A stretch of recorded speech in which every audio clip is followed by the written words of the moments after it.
Hi, I'm Juliette Foster and welcome to the studio. And in this session, we are going to be looking at priorities for the CISO, doing more with less. Mark, it's good to see you. You've drawn a short straw for my opening question. Do you feel good about that? I'm very good. Fantastic. Let's look at the security function. Do you think it's done enough to convince the C-suite and the board of its continued importance and therefore funding? I think we're in a much better place than we were. I mean, if you go back 5 years, 6, 7, maybe 10, I think security was very much a cost center. It was something I have to do because the laws and regulations and everything say I need to do it, but it doesn't drive my business. It doesn't help me do anything other than keep the lights on. But as we've come forward in time, I think the two languages have almost melted together from the technical side of things and the business side of things. So as they talk to each other, the board actually starts to understand what security does, and so the security function starts to understand what the board is actually looking for. And so it's then become kind of shifted from, well, they say no to everything I want to do. They stop me from doing things. Therefore, should I give them as much money? It's like a meeting of minds, effectively. Absolutely. I think more of a translation. It's kind of like the Google Translate of how do I say this in the language that they understand. Okay. But then as we, or as the security function starts to prove their value and actually how they can help the business move forward and actually do things faster, do more than they could before, then it really starts to show the board what they can do to help move business forward rather than slowing it down and hold. But I like that expression you use, that we're actually in a better position. I want to put that to our guests to get your take. Krishnamurthy and Ronald, do you feel that in your roles as CISOs that you're actually in a better position and that perhaps you're more integrated with your C-suite? I'll say that yes. Look, like the earlier participant said, we are in a good place now. A lot more information security programs are aligned with the business. Business are beginning to see the value cybersecurity brings to the table. Cybersecurity is more an enabler now to business than an inhibitor. And so in that regard, there's a lot more support from the board, from management. And to also add to that, I mean, I come from Ghana, where there are a lot of cybersecurity regulations that have been imposed or enforced by government and the central bank here. And it's mandatory. I mean, if all banks or all institutions in Ghana here are supposed to ensure that they are PCI DSS, they are ISO certified. And these are things that, look, if you do not do, the regulator will come and you'll be fined. And so on that front, there's a lot more support because some of these regulations are a way to ensure and maintain compliance, thereby improving maturity of organizations. That's an interesting point that you raised, which I want to put to Krishnamurthy, because it seems that the CISOs have become more powerful, and maybe one of the spurs to that power is the regulation, because somebody has to get across it. And, you know, it's you guys. Is that your experience, Krishnamurthy? It's like, you know, we have always seen regulation as well as the policies as to be a showstopper, or whenever, like, said, unsaid, like, you know, if we do not want to do something, we always used to put a saying that is a cybersecurity or it's a regulation, we cannot do it. But now one thing which is coming out very clearly is like the regulations and the policies are to enable the business, and also in such stages where things are not clear what is going to happen, how things will be moving out, and a lot of uncertainties are there. So one thing which is protecting us from a disaster is the regulations. If you do not keep the things as a hygiene part, if you do not follow a regulation which is specific to that particular industry or business functions, things will not happen the way that it should have been.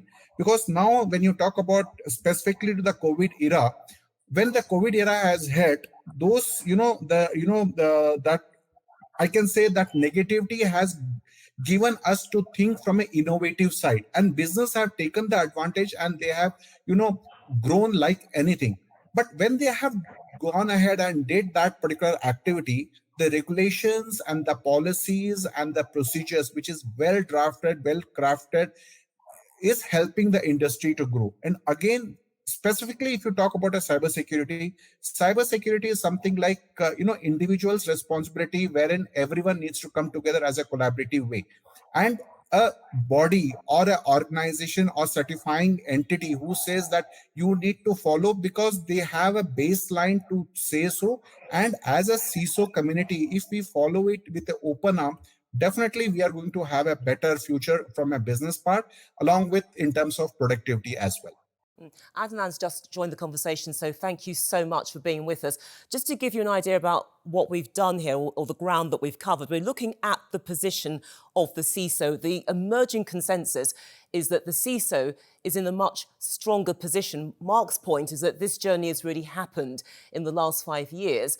And what we've heard from Ronald and Krishnamurthy is that regulation has really helped to reinforce the position of the CISOs, that once upon a time they were seen as the add-ons to a business, but now they're very much at the heart of that business model. But then it's worth pointing out as well that we are heading to a period of economic difficulty. So from your point of view, Adnan, given the position of CISOs, do you feel that despite the turbulence we're experiencing economically, that getting the funding to help the businesses, that's not going to be a problem because the CISOs have proven their worth?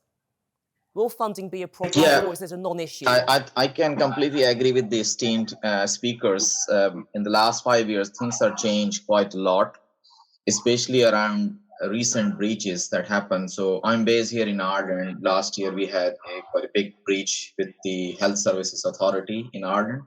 That has opened up the conversation within Ireland that it is everyone's responsibility rather than it's only CISO who is responsible for security. And we have seen across the board here and globally level that board are more aligned towards security is the base for any new products that we are going to buy in the future, rather than it is the aftermath. Once we purchase the software, it's like a tick box exercise that used to happen in the past. So that's changed quite a lot.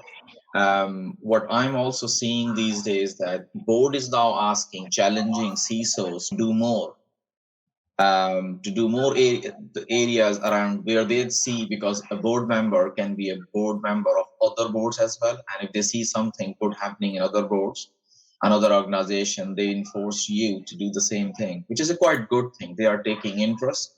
They are worried about what's going on out there in the market.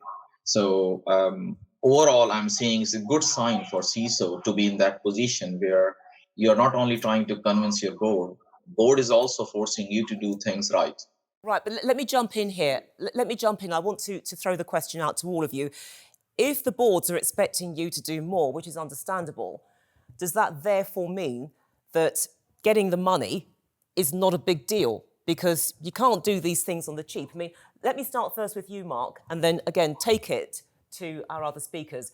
Is it now easier getting money from your board, or are they simply saying, well, yeah, we get where you're coming from, but you know what, hard times out there, so rather than getting 100%, we'll give you 25%?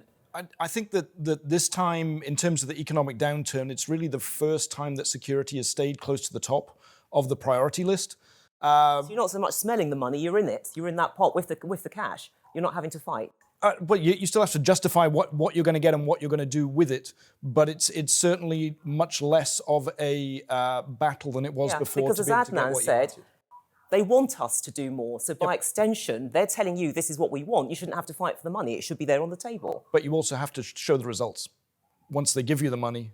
Because next year you're going to come back asking for more or something different or something else. So if you show your worth, prove your worth, then you get the investments. If you don't, then maybe that conversation's a bit more difficult. Right, OK, then let me throw it out to the other panellists. So, Ronald, is it easier getting money at this stage because they want you to do more, so you're not having to perhaps fight in the way that perhaps you once did? And again, I'll get the response of the other panellists as we go along. So what I'll say to that is I think it's a bit easier now. Boards, management all over the world are hearing a lot of cybersecurity breaches occur all the time. And a lot of institutions now are increasing their digital footprints in attempts to find new revenue from digital technology. And clearly, obviously, that comes with a lot of risk. And so a lot of boards management now appreciate that, look, for institutions to drive businesses using technology, it comes with some risk that needs to be looked at.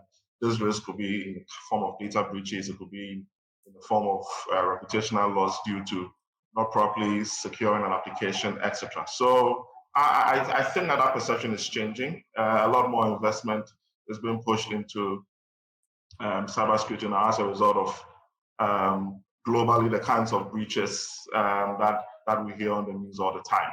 And also, I mean, the cost of cyber breach, I mean, it's increasing. I mean, in the US alone, cybercrime costs the US $6.9 billion.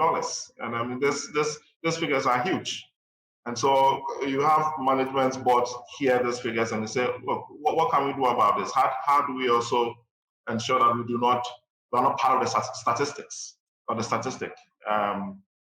And that aside also, like I said, I mean, the regulation here also counts because look, if you're not doing the right things, the regulator will come and impose sanctions and thereby impacting your reputation as a business. So I think that we're in a good place and hopefully that gets to continue. Yeah, so basically getting the money is a bit easier. You're not having to fight quite so hard today as you did in the past because, again, Krishnamurthy, and again, I'll get the response of Adnan, there is an incentive. As Ronald pointed out, cybercrimes are on the up. The people committing these crimes, the bad actors, they're getting more and more sophisticated. So that in itself is a very good reason to give you the money because that's part of your job. It's combating the bad actors.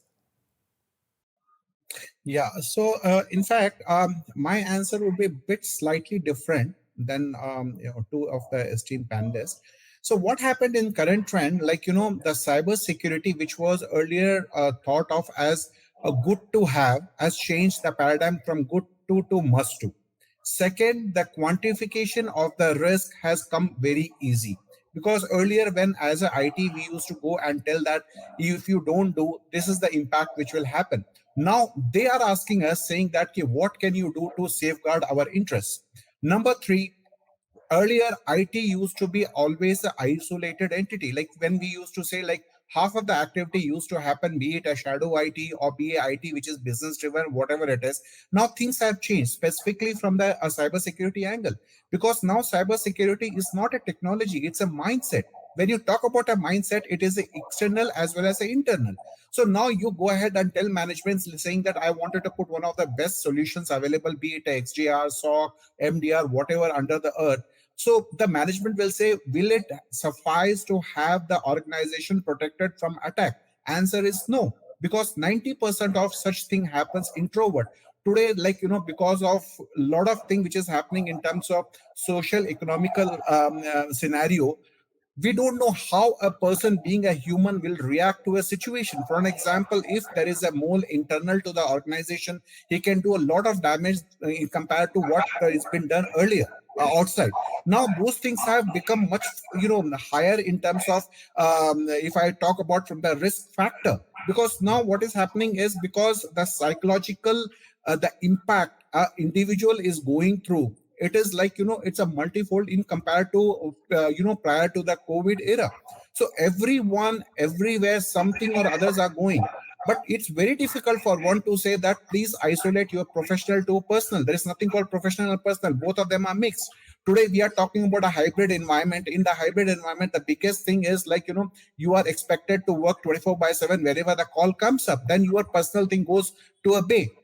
How a person is reacting to a situation also define what type of cybersecurity posture an organization is going to have. So in my view, it is not only about a money, it is something like understanding the ecosystem external. The same way you need to understand the internal ecosystem also, be it HR, be it mental health, be it job satisfaction, so on and so forth. Yes, management will now listen to you, because if you go to the management and say, listen, we wanted to implement this technology, but that is not going to help you to have at least 100% safeguard, because no technology can give you 100% safeguard. But at least there is a say now as an IT fraternity, to come and say that fair enough, we will put an external threat, threat vector by putting across certain parameters, but we also need to see introspection about Sure. how we are behaving to a situation. Okay, So let me now bring out. it is not only money, but it's a lot of factor together. Okay, so and it's a very good point. So I want to bring in Adnan to respond to this because look, a lot of factors. In other words, understanding your ecosystem, because that will really determine the money. Because I guess you can be a bit more forensic about what is required within that structure. So there has to be an understanding on the part of the board. But I guess that the CISO, because they're in this ecosystem every day, they can really push the case because they understand, they can be a bit more focused about where the technology need is. Do you agree with that, Adnan? Yeah, absolutely. And I'll also reiterate that board would love to see if there are some accreditation from outside world rather than you are just saying how good you are, whether you have ISO 27001 accreditation or you're using external security rating agencies to make sure that they can trust you at the same time when you're asking for more money. You need to justify. I think it's easier. The most important thing happening these days is you're getting a seat, you're getting your voice heard at the board level. That was not the case 5 years ago. It was like I would say it was like a shadow thing. People don't really give enough importance. Now you are being heard. Like in my case, I'm presenting a slide every month to the board. Not directly through my boss, but we have to provide an update on how things are going on. So that was not happening. I was never heard 5 years ago. So they have keen interest in what's going on in cybersecurity, is around what's happening around us, which is a good thing. But you need to make sure you live up with that trust and then deliver what they are expecting from you. So it's not like you're just asking for more money but not delivering. So you have to look for weak areas that would add additional value and you can show to the board. So it's easier to get the seat, get your voice heard, but at the same time, there is onus on us CISOs to make sure that we deliver based on our promise. Which is picking up on your point, Mark, because I guess that you could argue that sometimes you don't necessarily need more money. You can do the same with the same amount. You can achieve more with less, even if your board is going to be extremely generous and they're saying, there you go, here are the keys to the treasury. Yeah, I mean, I think you absolutely can do the same with less or maybe even more with less. But I think going back to Ronald's point about how much money is being paid due to ransomware and malware across the globe, it keeps on going up and up and up. And also the spending on cybersecurity is actually at an all-time high. So we're spending more to secure things and we're still paying more because it's not working. But going back to the point where can you do more with less? I think we can, but I think we just need to think about doing security differently. What could I do that's different, that would actually be a bit more innovative, that could get me better results, rather than just throwing more money at the same thing in the same way and assuming that if I do more, then I will be more secure. So I think it's just a different way of thinking about whether it's technology, whether it's process, whether it's training. How can I actually do things differently to get the result that I want? Slightly cheeky question, which I'm going to put to all of you. You'll be relieved, Mark. I'm not going to start with you, okay? I'm going to start with you, Adnan. Where does the real centre of power lie on the board? Is it with the C-suite, or is it with you guys, the CISO? Because you understand that infrastructure and you've also got to be intimate with that business because you're an essential part to steering it. I mean, who holds the real power in the structures? Do you feel more powerful, Adnan? I personally think it's the CISOs who has the power, but that's what I'm saying. Don't misuse that power because this is an element of trust. Board won't tell you what the weaknesses are in your infrastructure, what you need to do, how to train your employees. What they want to hear from is you come up with your own strategy and see how you're implementing it and show the progress on monthly basis. So they trust you, they give you the money. Now it's up to us as CISOs to deliver on and live up with our promises. Okay, so to answer to that question, it is like, I go by what Adnan just said. Like it is a power which CISO has, but only caution of word is cybersecurity is landscape is changing on a regular basis. So you cannot say that I have a fund, I implement it, I will show the result. So there is nothing called showing the result. The result will speak on itself. Tomorrow, if because of any issues, if your organization is got impacted in XYZ reason, whatever you have done as a 99%, it will go down the drain. So there is nothing called like who is powerful in the whole thing. It's a teamwork. So when you talk about a teamwork, the CISO also going to be a part of the business function, and he has to work along with them to ensure not only in current scenario, but also in uncertain future scenario also. Okay, That's what Ronald. my view. Okay, Ronald, let me bring you in. Do you feel as powerful as your board, more powerful, or do you see yourself simply as part of the team? Even though I'm helping to shape this business and protecting it, the other bit of it, the power structure, rests with the guys at the top. I strongly believe it is more powerful than board, because you are going to drive how the business is going to be in the near future. I would say that it's teamwork. Nobody should feel more powerful over the other. Once there's a business, cybersecurity forms part of that business. And I think that, look, on the back of an economic downturn, if things are getting hard, that cybersecurity should be able to show empathy as well. Security shouldn't always be positioned as a cost center. If things are hard, obviously what it means is that budgets will be cut. And as a security leader, you need to find ingenious ways to still go about doing what you need to do, but with less. And I think that one of the key things that they can begin to look at is consolidation. Okay, averagely large enterprises deploy between 50 to about 60 security solutions or tools. We need to get to a point where, look, if times are hard, can we look at our solution stack and say, look, what are the tools we can consolidate? I think that is one way that we can reduce cost, to the business. I also mentioned, and I think earlier on I was having a conversation with Krishna about the financial sector in India and even in Ghana being one of the most regulated sectors. And again, I mentioned that in my case, the central bank here is mandating that every bank needs to have ISO 27001 standard or certification. If you're into a business of churning or issuing Visa and MasterCard, you need to be PCI DSS certified. Sure. So I think that's kicking in next year.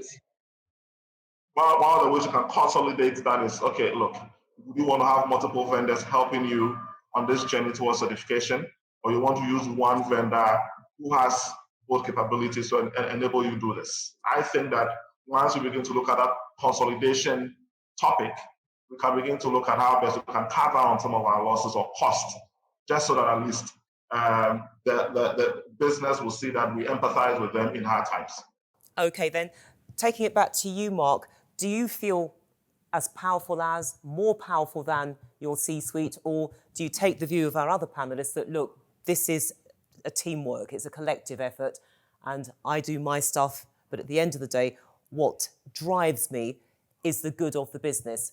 Speak freely. Yeah. Your job isn't on the line, so don't worry. It's very much a partnership as far as I'm concerned. I'm asking for something, I'm giving something in return. But you have a depth of knowledge that the C-suite doesn't necessarily have. Does that make you more powerful than them? No, because you still need to show the results, and they have to be results that everybody understands. I think that's kind of the key, coming back to my translation point earlier. If I tell them technically what we did, it means absolutely nothing to them. But if I show them how much money we saved, to Ronald's point about consolidation, maybe we consolidated vendors down from 10 to 4. It makes everything a bit simpler, easier, faster, quicker, more agile for the business to grow. Then that's very important to them, and those are terms that they understand. But what I will say, though, I think to maybe disagree slightly with Ronald in terms of the consolidation, and I say slightly because I don't disagree 100%. But 2%. Exactly. In terms of the consolidation, I think that there's a lot to be said for making things easier, consolidating your vendors down and everything else. But I think as we look at cybersecurity and we look at the threat landscape that's out there right now, that needs to be done without compromising or making compromise on a certain part of the security solution. So if we go with one vendor and 3 things they have are great, but one isn't so good, then I have to understand my risk is going up. And will my board then support that? The cost might go down, but my risk goes up. Is that an equation that they're willing to support? Okay, time is running very, very tight. We've got about 3 minutes. So, gentlemen, if you could be brief. Final question. What is the most important thing that a CISO or indeed a CIO should actually prepare for in 2023? If I can move this briefly around the panel, starting first with you, Krishnamurthy, then we'll move it around and bring it to you, Mark. Okay, so for the doing activity, one thing is pretty much clear. Like as a CISO and as along with a CIO, we need to bind together along with business to work as a one entity rather than isolating ourselves into department. In that, we need to be a leader who has to provide a knowledge, at least from a technical side, from a threat side, and also we need to collaborate with such mindset across globe to understand what is happening, which needs to be translated back to a business in their language, so that any eventualities can be mitigated in time. Yeah, I agree with Krishnamurthy. You have to work with the business, because especially I'm part of the manufacturing sector. You can't do everything on your own. You have to work especially with the operations guys to make sure the security is heard and also is deployed with the help of our operations guys. So you work with hand in hand with business, including operations, to make sure you come up with a strategy that is realistic and deliverable. So look for the areas that is a pain point within your industry, in your organization, and agree with the business that, okay, we will pick this specific area and make sure that the issues in these areas are fixed. And then you go back to the board that you need funding to implement that particular area. And you will have a bigger voice, but if you have already discussed and agreed with your other C-suite stakeholders. I think that one of the key things that a CISO CIO should prepare for in 2023 is a lot of uncertainties. World Bank, IMF is projecting that a recession will hit a lot of economies. And with recession comes a lot of, budget cuts in terms of CapEx. And if there's one thing COVID has shown us, it's shown us that the bad guys thrive in chaos. Recession is going to come with a lot of chaos. People are going to worry where their funding is, whether their funds are safe, etc. And so there's going to be a lot more uncertainty. The bad guys are going to come up with more ingenious ways to defraud customers. And then there's going to be budget cuts as well. I mean, amidst all this chaos and threats, how do you as a cybersecurity leader think out of the box to ensure that you are still keeping your organization safe? Okay, final word to Mark. Thinking outside the box, innovation. Yep, which is just what I said, right? We need to do things differently. And I actually agree with Ronald on this one. I think uncertainty is the word going forward in terms of budgets, in terms of economy, in terms of threat landscape. But I think the one thing that isn't up for debate at all is that the threat actors out there are not going to slow down. So again, agreeing with Ronald, they are going to keep going. Ransomware is still going to be at the top of the list, that security is going to be probably even more vital in 2023 than any time in the past.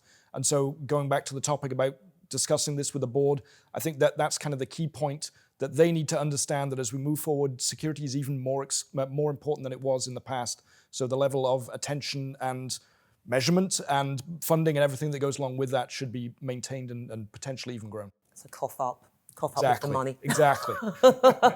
Gentlemen, we're going to have to leave it there, but thank you so much. Thank you, Mark. On that panel, priorities for the CISO doing more with less.